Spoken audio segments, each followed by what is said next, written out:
5 ওয়াক্ত নামাজ কালাম পড়ে এরপরেও জাহান্নামে যাবে যারা, তারা হলো 17 শ্রেণীর লোক। আমরা এক নজরে আবারও বলে দিচ্ছি, হারাম খাদ্য যে গ্রহণ করে, 1, 2 আত্মীয়তার সম্পর্ক ছিন্ন করে যে, নাম্বার 3 প্রতিবেশীকে যে কষ্ট দেয়, নাম্বার 4 মা বাবার অবাধ্য সন্তান, মা বাবার কথা শোনে না সে, নাম্বার 5 উগ্র মেজাজি, টেড়া, গোয়ার, সবাইকে দমায় রাখে, এই টাইপের লোক।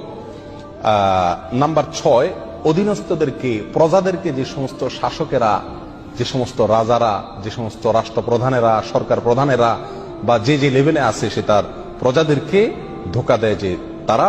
নাম্বার 7 অন্যের সম্পদকে অন্যায়ভাবে আত্মসাৎকারী ব্যক্তি। নাম্বার 8 উপকার করে কারোর খোঁটা দেয় যে ব্যক্তি, সে জান্নাতে যাবে না।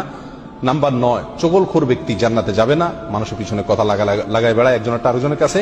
নাম্বার 10 অন্যকে নিজের পিতা হিসাবে, নিজের বাবাকে না বলে, পরিচয় না দিয়ে অন্যকে নিজের বাবা হিসাবে, পিতা হিসাবে পরিচয় দেয় যে ব্যক্তি, সে। নাম্বার 11 গর্ব এবং অহংকার করে যে ব্যক্তি, যার মনের ভিতরে অহংকার আছে, সে জান্নাতে প্রবেশ করবে না। নাম্বার 12 রাসূলুল্লাহ সাল্লাল্লাহু আলাইহি সাল্লামকে যে ব্যক্তি ফলো করে না, তার নির্দেশকে মান্য করে না, সে ব্যক্তি।